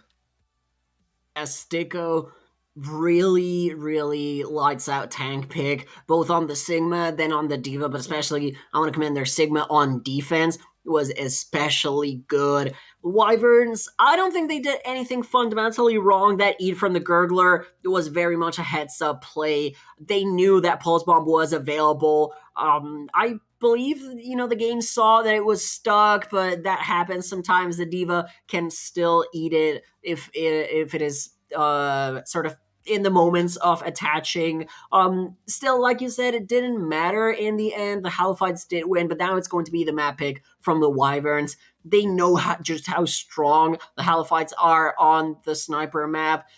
You know, it surprised me a little bit that we didn't see a more sniper-centric map for hybrid, but if you think about it, there aren't that many options, really, so it makes sense. You know, Escort is usually the one where you have those long sightlines, and it showed what they wanted to do. They executed their game plan, not quite perfectly, but definitely strongly, and so they were able to get it. Now, I do have to ask you, Wistfall, where do you think Wyverns are going to take us for this next one?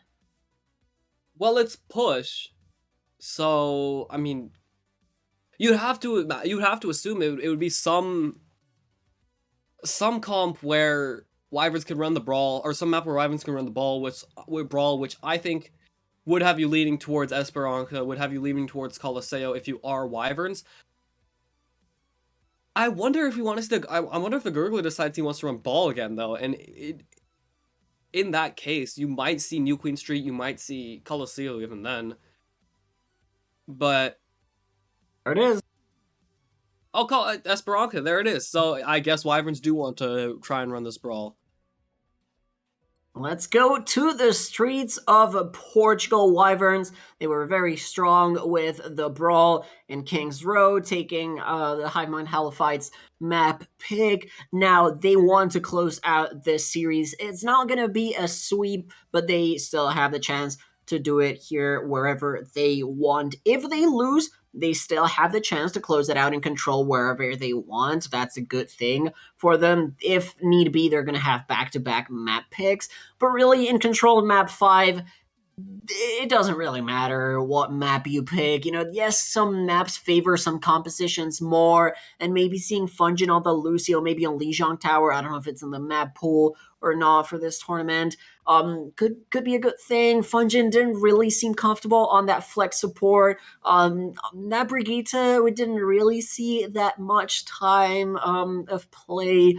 You know, maybe things will change for the Wyverns. Certainly looking forward to that brawl. The question is, the Halophytes, are they going to run the Junker Queen? Are the Wyverns going to be running the Junker Queen? Very strong hero on this map. They released more or less at the same time, if I am not mistaken.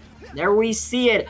For the moment, both teams in spawn with the Junker Queen. I saw live Weaver from Fungin, and I was worried, but no. Back onto the Lucio, Trisky on the Kiriko, Gurgler, Junker Queen. Didn't you see me on the Tracer as opposed to the May that we saw in the first map, Altair on the Sojourn. Bubbly coming in for Sime, not really a sniper map here, going to be playing the Sombra. Sticko on the Junker Queen Soul, once again ready to rip on that Tracer. Matt on the Kiriko and Clem back on the Lucio. Let's get it going on Esperanza!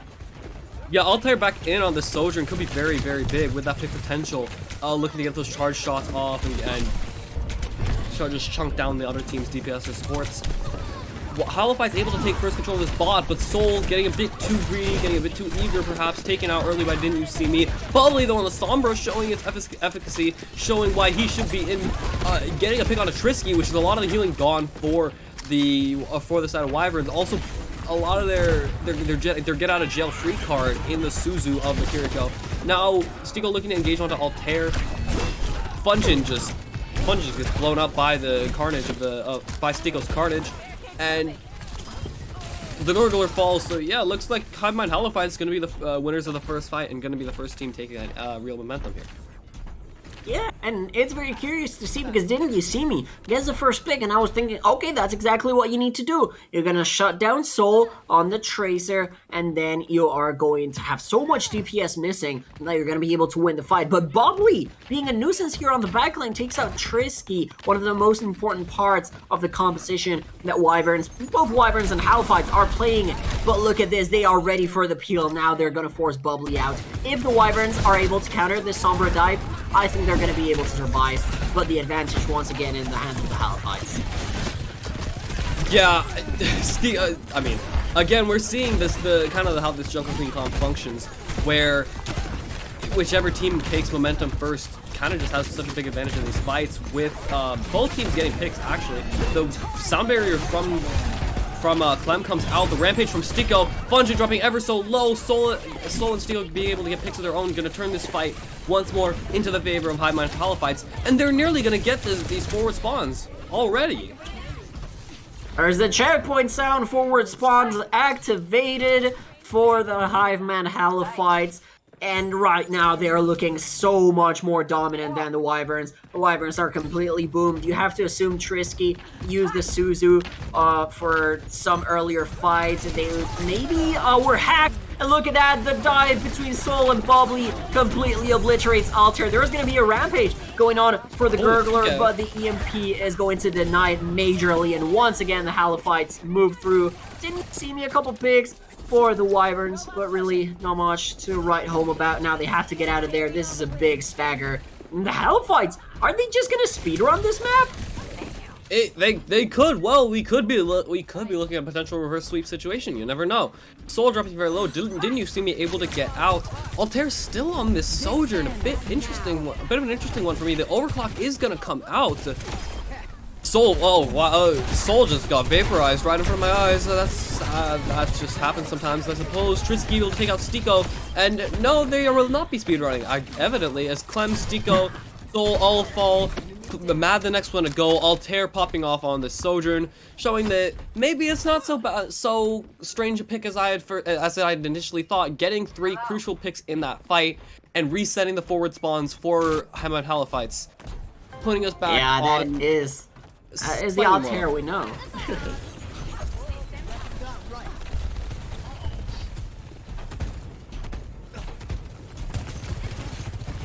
Not much in here. Still 2 teams poking at each other. We were enjoying a little bit of the silence, just hearing how the gameplay was going. Look at that! So early Kitsune Rush! Yeah, I mean, big Kitsune Rush comes out. Now, Wyvern's looking to get onto the backline of Hivemind Halophytes. They're not really able to do so, though. But Trisky does get sold, but Bubbly, Sticko, Clem, that's 3 picks. That's big value from them. The Gurgler next to fall. A bit late, but, you know, Hivemind Halophytes got him eventually, and Didn't You See Me soon to follow. I saw him in the kill feed, that much is certain, as Hivemind Halophytes reestablishing control of the bot. And Altair moving over here to the Sombra. It was not a speedrun like you said. That fight from the Wyverns maybe giving them a glimmer of hope. This is one of the things that I don't like about Push. It's so hard to come back, and I would not be very far off if I said the Halophytes are already going to win this map. But Altair maybe has something else to say. Altair, Didn't You See Me? The DPS duo of Wyverns popping off those Soul answers in kind. Soul gets 2 picks. He's carrying the weight of both the Wyverns DPS, though Altair responds, taking him out, putting an end to his reign of terror. The sun sets once more on a glorious day for Hivemind Halophytes as Wyverns reestablish control of this cart. But they're not really making any progress. Exactly, because they get the kills a bit too late, and by the time they push here to the midpoint, the forward spawns have already come through. But maybe, were there some split spawns right here for the Halophytes that could really break them? It doesn't look like it, though, and another difficult fight for the Wyverns. Yeah, I mean, Bubbly drops really low early in this fight. Now Fungin, now Wyverns looking to be the party to take aggression in this fight. Sticko just playing this high ground, playing a position where Wyverns, it's not so easy for them to brawl onto him, or to walk onto him with that speed boost, with that commanding shout. Though not when Fungin boots him off the high ground. Now he's ripe for the picking, and Wyverns looking for the picks. But it looks like Hivemind Halophytes just turned it right back around on them, even with Mad falling. Sticko getting 2 picks, Soul rather getting 1. Didn't You See Me in a very, very bad position. Sticko with a 3k, I believe that is, taking out his opposite number in the Gurgler. And every time Wyverns win a fight, Hivemind Halophytes just taking momentum, responding so well even to how Wyverns are playing. With Fungin getting that boop, Sticko just runs onto the backline of Wyverns. Wyverns taking bot. What they initially aimed to do there is assert themselves over the fight, but it just doesn't work out for them. It looks horrible, and now MP is just going to decimate them. Sticko doesn't even need to use a Rampage. There is an EMP from Wyverns from Altair. There is a Rampage in the end from Sticko, but look at that! It is just the Halophytes winning fight after fight after fight. And I was saying, it doesn't look bad from Wyverns. It looks horrible. It looks even worse. You get the first pick on a fight. You get Bubbly on a fight. I would assume killing a Sombra usually means breaking their Translocator. You take out such a big source of utility and damage. You have to win the fight. But no, Halophytes, they really want to win this map. Bubbly with an early hack on the Fungin. I don't know if he Ajax there. I don't think he did, but the Rampage comes out from the Gurgler, though gets absolutely nothing. Cleansed very well by Mad. Sticko again! Sticko's just taking over! It's the Sticko and Soul Show! They're just the sequel to Shannon and Sharp, they're just taking over this lobby, though Didn't You See Me, I guess has something to say. The once more Bubbly responds, just Hivemind Halophytes are just playing so fast, playing so confidently. The Wyverns just look blown away, really. Yeah, they seem to have absolutely no response to anything the Halophytes do. Maybe Didn't You See Me getting the opening pick off the back of Trisky's Kitsune Rush could be what they need. The Gurgler does get one, so maybe that's going to be a fight win for them. But you take a look at the clock. It's going to be at 90 seconds and counting down by the time they get to the midpoint. Yeah, this is such an uphill battle now. Uphill battle for Wyverns. My throat just always falls over after 7. I just forget how to speak. But Wyverns, they need to hold strong. They cannot be falling over here, as they have to push almost the full length of, well, almost halfway through the entire length of the map. Fungin though falls first. The rush from Mad extremely well timed. Fungin be getting caught out so early, getting way too aggressive on this Lucio, and is made to suffer for it. As even though Mad falls, like, you lose your Lucio, you lose your Kiriko that early. Fungin dying so early in these fights is just offering Sticko so many opportunities to press W to get onto Fungin, to get onto the rest of Wyverns. And I mean, Capital and Amor, Soul and Bubbly really just taking over here. And this is a Sticko show. Clem. You said it. Didn't You See Me is going to claim the life of Clem, but you saw them just backing out. They just want to push the ball a little bit, play at their territory. They don't want to lose those mid spawns. They are going to allow the bot to cross, but they still have the positioning advantage. Now time running so low, it's almost impossible for the Wyverns. We've known for quite a bit. The Halophytes have been so superior. Sticko getting all the damage, all the so low again. The EMP from Altair comes out, but he gets nothing. Fungin falls first again. When will their misery end? Didn't You See Me taking out the opposite number of the opposite Lucio in Clem, but Bubbly getting the Gurgler. The EMP from Bubbly just so big value, so much value, as the reverse sweep against seemingly all the odds is alive and well. Sticko applying so much bleed to Wyverns. Someone get them a band-aid. It's 2-all. It's actually 2-all. Yeah, look at that play of the game. Of course it's going to go to Sticko. I mean, this Junker Queen was just doing everything. Sorry I cut you off in that last fight. The true potential of Junker Queen unleashed here. Give us this play of the game. You could literally give us any other play by Sticko and it would be reasonable. Honestly, for Wyverns, you just have to pray that you can hold the momentum that the Halophytes have, because this reverse sweep, like you said, is alive and well, and they have the momentum on their side. Yes, it's not going to be their map pick, but like we said, control, it doesn't really matter. It could be anyone's game here. In map number 5, we cannot have draw, so we know it's going to end here. 3 points, most, and it's going to be Nepal. They want to bring it back to that close quarters combat, but they wanted to play Esperanza for that brawl, and it didn't work well for them. The Hivemind Halophytes breathing on the necks of the Wyverns. I have to ask you, Wistfall, do you think the reverse sweep is going to happen? Do you think the Wyverns are going to be able to halt it and advance here? Reminder, in the lower bracket, if you lose, you go home. What are your predictions for this final map 5? You know, if you'd asked me after King's Row, if you'd asked me after Antarctica, I would have said Wyverns is a sure shot. But the performance we just saw from Hivemind Halophytes was just inhuman. The degree to which they just ran over Wyverns. Like, I question if Wyverns, maybe they were tilting a little bit after Junkertown. Because if so, it's going to be even worse now. You're going to be even more tilted after coming into coming into that map on a mirror, on a compositional mirror that you're very, very strong in, on a comp you're very good at, and really just getting run over. Like, nothing they tried was working. Every time they got momentum, every time they won a fight, Hivemind Halophytes just took it right back. And when you're in that position, it's just all in the mental reset now for Wyverns. It's all in the mental game. But Syme coming in for Hivemind Halophytes makes me think they want to revert more to this brawl. And in that brawl mirror, I think right now Hivemind Halophytes, they just have so much of an advantage.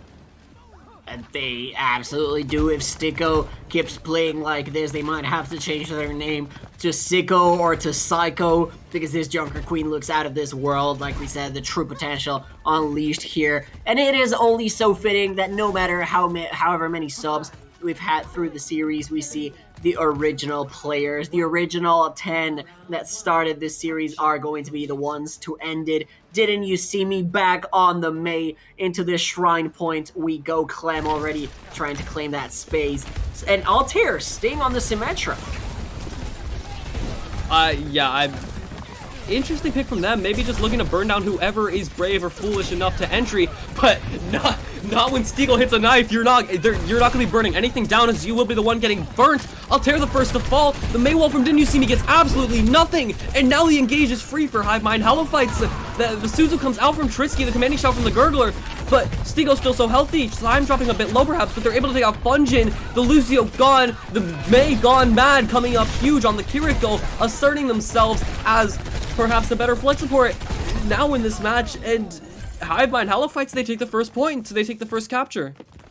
Yeah, and we were talking about the Sticko show. I don't know if that first pull onto Altair was a knife or if it was a boot from Clem, but I saw quite clearly that when the Gurgler got the knife onto Sticko and wanted to go for the Carnage, the boot from Clem managed to keep them out of reach. And these supports have been the unsung heroes, Clem especially not getting that much praise, if you will, but really have to shout them out. Now again go the Wyverns.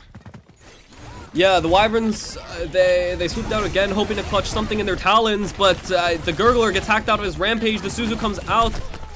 Didn't you see me, though, getting 2 picks? His claws have found flesh as he gets 2 on the May. Didn't you see me? Soul and Syme getting 2, getting 1 each, but again, like, the Gurgler, what a statement from Wyverns. What a perfect response, really, from them. Ladies, gentlemen, NBs, and everyone watching, please tell your friends to tune in because they are missing one heck of a show. This map number 5 just keeps giving and giving and giving, and we forgot almost how good Wyverns were, but they are showing us in this control that they are still the number 6 seed, that they still can fight. Yeah, I mean, the Kitsune rushes come out from both sides. Stiegel, though, getting an early pick on the Funjin. Funjin again falling first. Syme taking out Altair, who swaps onto the Hanzo, so close to the Dragon Strike, but Syme going crazy on this Tracer. This mirror match is... It seems as though Halophytes, like, when they're not getting pushed off pace, when they're not being forced to react to how Wyverns is playing, they just go crazy. Yeah, and how do you deal with this Sombra from Soul, right? Because we've seen the Sombra come out time and time again from the Halophytes, and the Wyverns just seem to not have an answer. Trisky, I guess, with the headshot is the best opportunity that they have. The Dragon Strike does come out, but is it going to get anything? No, the shout just is going to be able to be enough. Yeah, the Beat and the Blizzard come out from Wyverns, and Altair does take out Claim. what am I saying, Clem, but Slime roaming around these outer edges looking for a pick. None shall be forthcoming, though, as the Gurgler takes out Stico. Didn't you see me in Altair getting picks? Ooh. Wyverns, wow. Like, it really is just a battle of who plays faster. How do this? I thought that was a fight win for the Halophytes. They use the pulse bomb, they use the bees, but they still don't get it. Now there is an EMP coming from Soul. This is going to be a big ultimate. Altair has to hit this headshot. Sees a tracer, but that's not the target that they're looking for into the health pack. They were shooting that as vision arrow. Try to find the Sombra. That's a common spot because this EMP is going to make or break the fight. Yeah, this EMP could be huge. The Rampage from Stico gets nothing. The Rampage from the Gurgler is so much better. Clem and Soul getting picks, but the Gurgler gets 2 with the Rampage, gurgling Hivemind Halophytes and spitting them back out as Halophytes meet, I guess. Halophytes are plants, I don't even know how that works, but Wyverns, they are spitting fire on the mic right now and are in a position to prove me wrong to take this first point of this final map. Last fight territory, and it seems like the key to winning against EMP is just ignore it.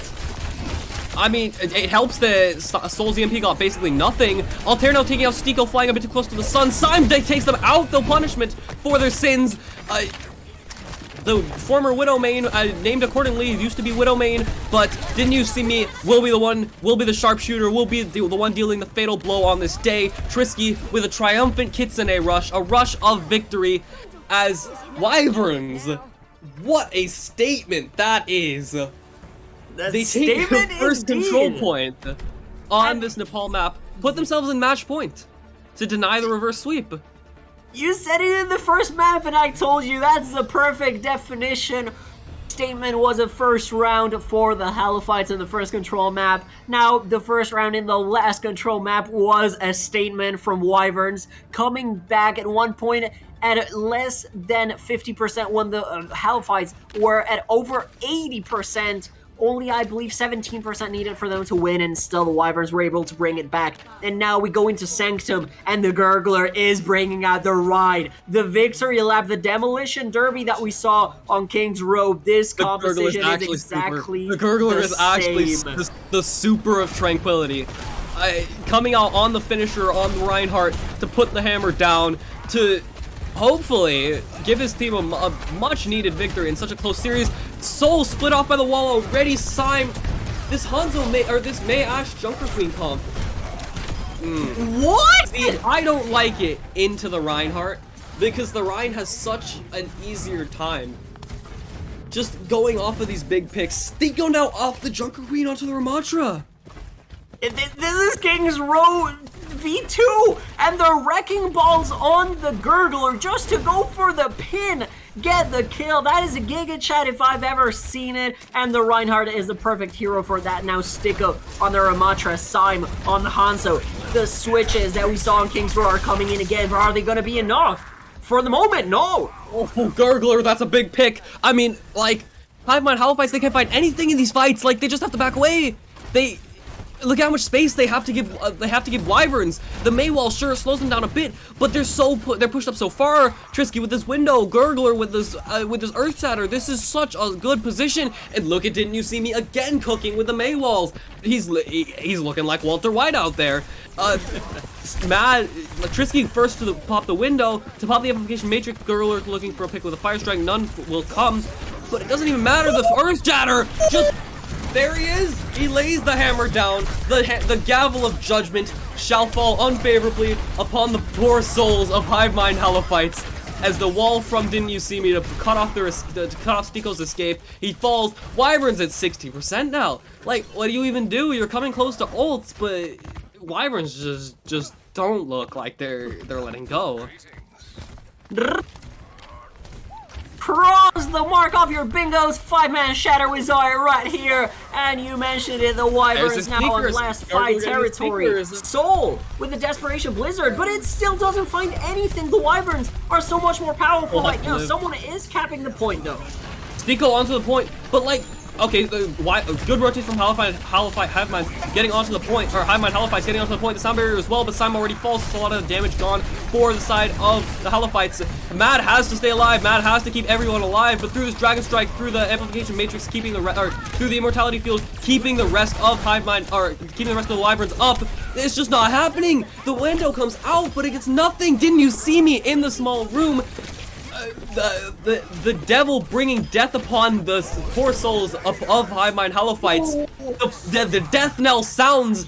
Didn't you see me? We see you now. Getting 4 kills to put the Hivemind Halophytes to rest, to uproot their solidarity on this brawl comp, and the reverse sweep denied at the final hour.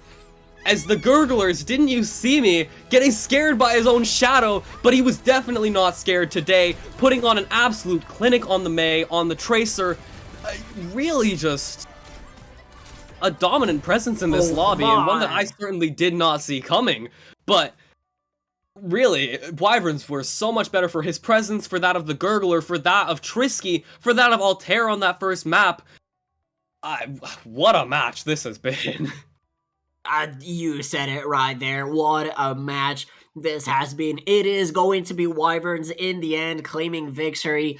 3-2. They survive. They will fight next week in the lower bracket. I believe it might be in the final round to try to get a championship spot. I'm not entirely sure about that one. We'll have to get confirmation. But still, what a comeback from them. What a magical performance from everyone, really. But I just can't get over the Gurgler bringing out the Reinhardt, saying, okay, the brawl worked on King's Row. We rolled them. Let's roll them again.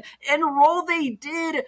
It was, I believe, 99-0, 100-0, or maybe there was I don't know if there was a bit of a brief cap coming in from the Halophytes. It doesn't really matter. It was just the Wyvern show on Nepal. It kind of even hurts that it didn't go to Game 5, Round 3, because it was truly the storyline that this game deserved. The Halophytes almost getting the reverse sweep, but falling just a teeny tiny bit short. They are not going to be able to do it. And actually, I just checked the championship bracket. This is it. Wyverns are in? The Wyverns are into the championship brackets. They are able to do it. They made it here. What better way to make it than to stave off a reverse sweep, right? I mean, that was a full team effort. I can't really pick an MVP because they all did so well. Yeah, I mean, I would argue a lot. I think, I mean, it's got to be Didn't You See Me with a Gurgler. Like, Trisky was good. Altair was really good at times, but the both of them were so consistent, were such defining factors for their team's success. I really do think, though, it has to be Didn't You See Me. The swap to the Tracer, just completely throwing Hivemind Halophytes off balance on Junkertown, being an absolute a dominant presence on Nepal, a bit of a warlord even on King's Row, with some very good wall usage. Overall, though, from Wyverns, when they were on, they were white hot, and they were not letting go of any of their momentum. I mean, I said it time and time again, that was their watchword. That was what was carrying them through these fights. Their ability to gain the advantage and never let it go in fights. But going up against the rest of these teams in the championship bracket, I believe it's the Guangzhou Gangsters, Fleet Angels, Revital, Singularity, and one of Reckless Delta and Devil Dukes. I don't know which because the cores haven't been posted yet, but I question if we're going to be able to see this momentum gain and kept so readily against these other teams. I mean, they get a week to rest, you know, they get to compose themselves. They can just go back and say, okay, let's VOD review, let's see what went wrong here. I want to see them take a look into the Sombra. I mentioned it on Esperanza. They were getting absolutely pummeled. They had absolutely no answer for her. Apparently the answer on Nepal was to just ignore the EMP, just go ahead with the rampage from the Gurgler. But really, jokes aside, there are still some things that need to be polished from the Wyvern side. They are sometimes a bit too eager to go into fights. Sometimes there's a bit of a disconnect like we saw in map 1 between the Gurgler and the rest of the team. But if they do polish those little mistakes, they can definitely cause some upsets in the championship bracket. Like you said, we don't know exactly who will play who because it's a pick system. You know, the higher seeds 1, 2, 3, and 5, I believe, were the ones that qualified through the upper bracket, are going to be the ones picking their opponents. But the Wyverns, I don't think they're a championship caliber roster, honestly. They were the number 6 seed for a reason, but they were still on the upper side of the bracket. They were still on the upper side of the table. They were still one of the best teams here in the league. And on any good day, they can just swing the hammer from the Gurgler. They can really roll their opponents. But like I said, they need to find some magic. They need to VOD review. They need to understand what is making them win, what is making them lose, because almost getting swept by the Halophytes, a whole 6 seeds below them. And I know I keep repeating this seeding thing, and sometimes it doesn't matter when you progress deeper into the playoffs because you see upsets here, upsets there, and maybe a higher seed is knocked down to the lower bracket, and maybe a lower seed makes a super deep run. But at the end of the day, those seeds come from the regular season. A regular season, it's called like that, regular, because it is the prize of the regularity, who is the most constant, who has the better consistency, and that's where the seeds come in. So the Wyverns, I think they're still a very good team, but almost getting upset by the Halophytes is not the look. The Halophytes could have made it into championship bracket, but unfortunately, they couldn't quite pull off the reverse sweep. Next week, we will find out what it is, the fate of the Wyverns, but certainly going to be an interesting one. Wistfall, do you want to do the honors and part us off for this amazing broadcast that we had today? I suppose I shall, now that now that you put the onus onto me. But yeah, I mean, what a day of Overwatch it's been. What a match. I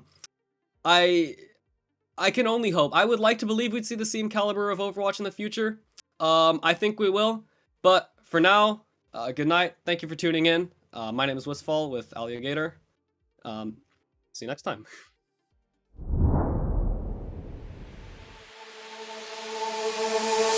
You don't need an invitation.